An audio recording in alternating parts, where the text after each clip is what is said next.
Assalamualaikum warahmatullahi wabarakatuh. Perkenalkan, saya Muhammad Nabil Saputra.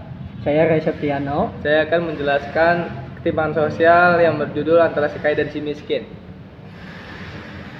Pernahkah kalian mendengar kalimat tersebut atau bahkan kalian sering mendengar di lingkungan sekitar? Ya, kalimat tersebut menunjukkan adanya kesenjangan antara si kaya dan si miskin.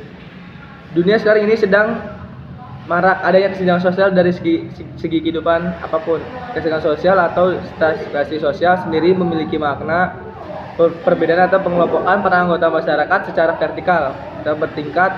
Maknanya pembedaan sosial, yakni ada orang yang memang berkuasa atas kelompok orang lain, tak hanya berkaitan dengan konsep kekuasaan. Stratifikasi sosial juga berkaitan dengan konsep status sosial. Perlu kita ketahui bahwa stratifikasi sosial ini tak terjadi pada kalangan orang-orang penting. Malah stratifikasi sosial ini bagi masyarakat wilayah perkotaan, dalam kalangan masyarakat desa sebenarnya juga ada, tapi tidak terlalu mencolok tingkat strata sosialnya karena tertutup dengan kehidupan sosial yang begitu tinggi. Tapi jika dalam masyarakat perkotaan akan banyak sekali kita jumpai antara kesenjangan si kaya dan si miskin. Apa dampak kesenjangan antara si kaya dan si miskin terhadap kehidupan sehari-hari mereka? Nah, kesenjangan antara si kaya dan si miskin memiliki dampak yang signifikan pada kehidupan sehari-hari mereka, seperti akses terbatas mereka terhadap pendidikan berkualitas, layanan kesehatan yang memadai, perumahan yang layak, dan peluang pekerjaan yang baik.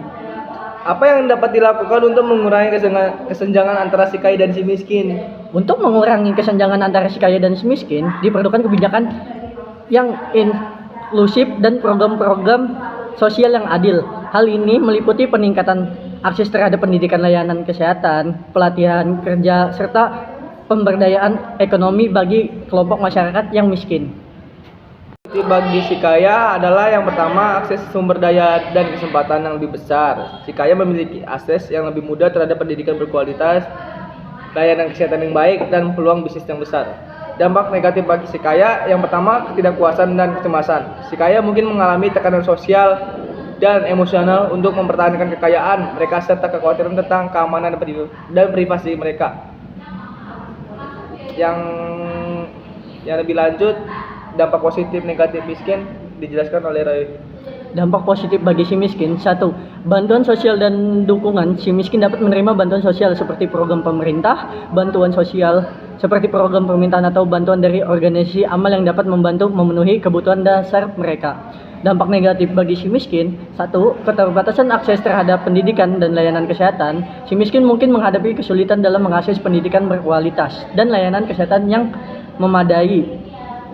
Solusi untuk mengatasi kesenjangan antara kaya dan miskin dapat melibatkan beberapa langkah, termasuk kebijakan pemerintah yang mendukung kesetaraan ekonomi, pendidikan yang lebih merata, akses yang lebih baik terhadap layanan kesehatan, peluang kerja yang adil, dan perlindungan sosial bagi masyarakat yang rentan.